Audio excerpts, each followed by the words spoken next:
పిల్ల జల్ల ఇంటికాడ ఎట్లా ఉండ్రో నా ముసలి తల్లి ఏమి పెట్టి సాదుతుందో పూట పూట చేసుకొని బతికటోళ్ళం పూట గడవా ఇంత దూరం వచ్చినోళ్ళం. My thoughts go to the kith and kin back home. What has my aged mother to eat?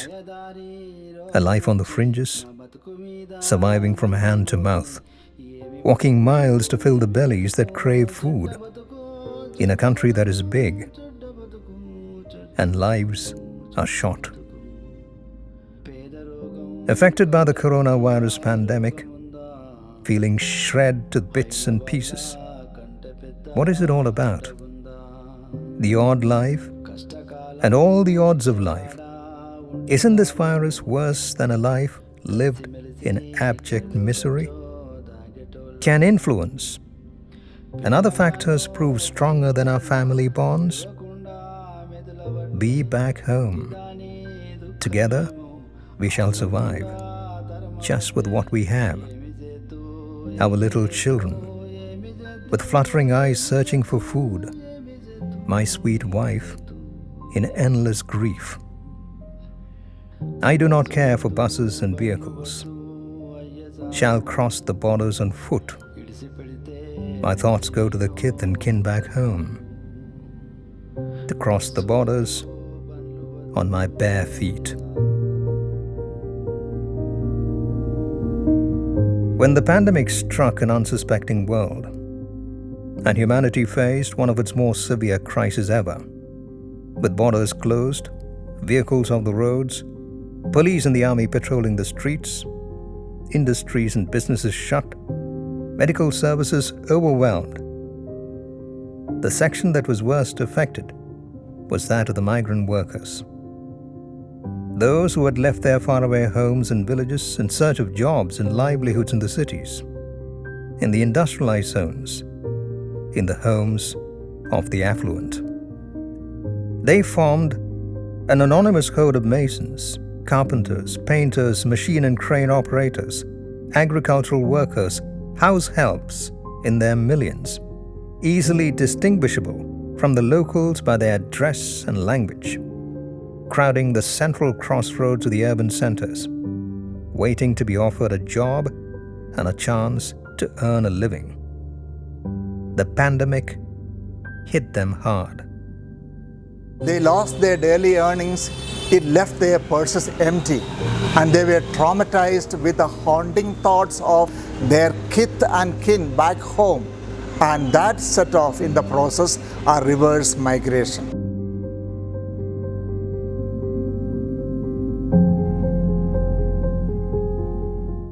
With their paltry belongings balanced on their heads, their wives and children in tow, they crowded the railway and bus stations in their thousands, literally laying a siege. And when the trains and transport shut down, they moved out on foot, resolved to be back home with their own, anxiously awaiting news of them, hundreds and even thousands of kilometers away, and that despite the uncertain future that stared them in the face. As always, the children had to pay a very high price. They found themselves shut out of school, with many among them also deprived of the one meal a day they relied on at school. Children with their education disrupted are at a loss about their future prospects, especially when they do not have the home-based technology and the tools required for remote learning. In the midst of this dismal scenario of distress, which threatened to tear apart the social fabric and seek to bury all hope, there also emerged opportunities for fundamental changes and to give a new orientation to human living and acting. That of overcoming the tendency to withdraw into oneself by the natural instinct at self-preservation, and to reach out in genuine fraternal human solidarity to those in need. There have been several heartwarming examples of individuals, groups, and organizations going beyond the boundaries of caste, color, creed, or customs, and motivated solely by human considerations, reaching out a hand to help. The Salesians of the South Asia region were no exception to this outpouring of fraternal expressions of genuine solidarity, inspired by a sense of being part of one global human family. They were in fact following in the great traditions set by their illustrious predecessors, Father Francis Sluice in Chennai, Father Aurelius Maschio in Mumbai, and Father Joseph Carreño in Tirupattur, who saw reflected in the poor and the deprived their own brothers and sisters, members of one global human family, children of one God, as intended by the Creator.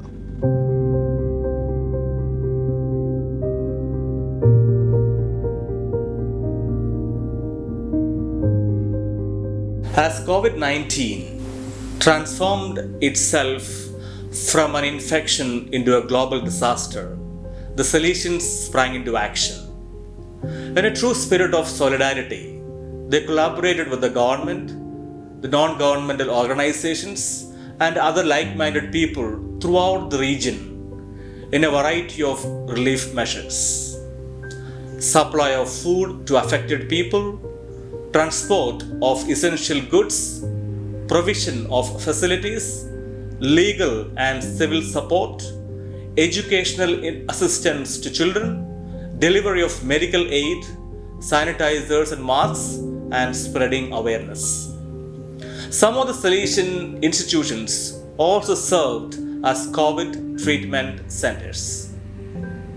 The profoundly concerned migrant desks across the country supported the affected migrant workers with essential services and in their efforts to return to their distant homes. Such solidarity, with concrete expressions of fraternal concern and unforgettable instances of generosity, has also kindled the hope that they will continue to define our approach and activities in the years of reconstructing a much ravaged world. On 17th April 2020, Pope Francis, referring to an Easter marred by coronavirus, spoke of humanity resurrected to a civilization of love, injected with the necessary antibodies of justice, charity, and solidarity. Further, in his programmatic encyclical Fratelli Tutti, pointing to the earth's truth being a common human home, the Pope emphasized the need for fraternity and social friendship.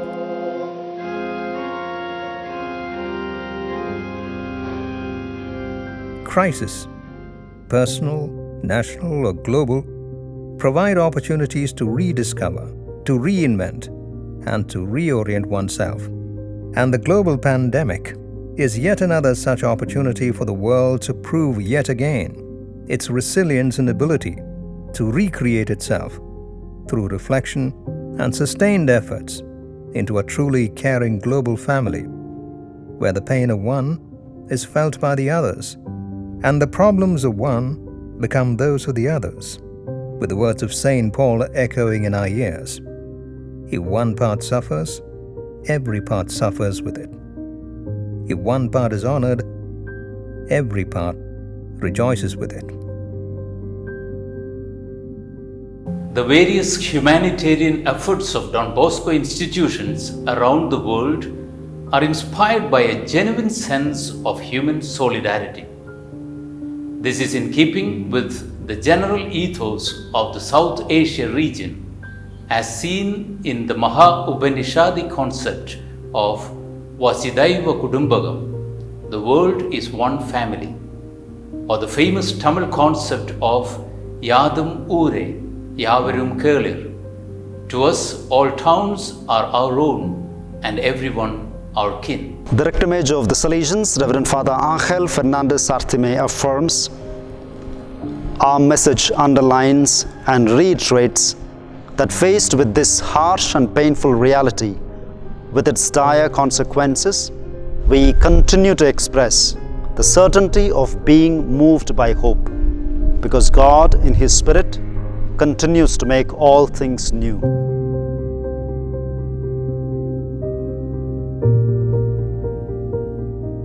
Despite the pain, the loss, and the uncertainty, the COVID-19 pandemic offers an opportunity for all people of goodwill to join in God's design to recreate the world in the image of that one Father, who wants all His children to break down the walls of division, eschew violence, and build that one large family of His children, characterized by fraternal love and solidarity.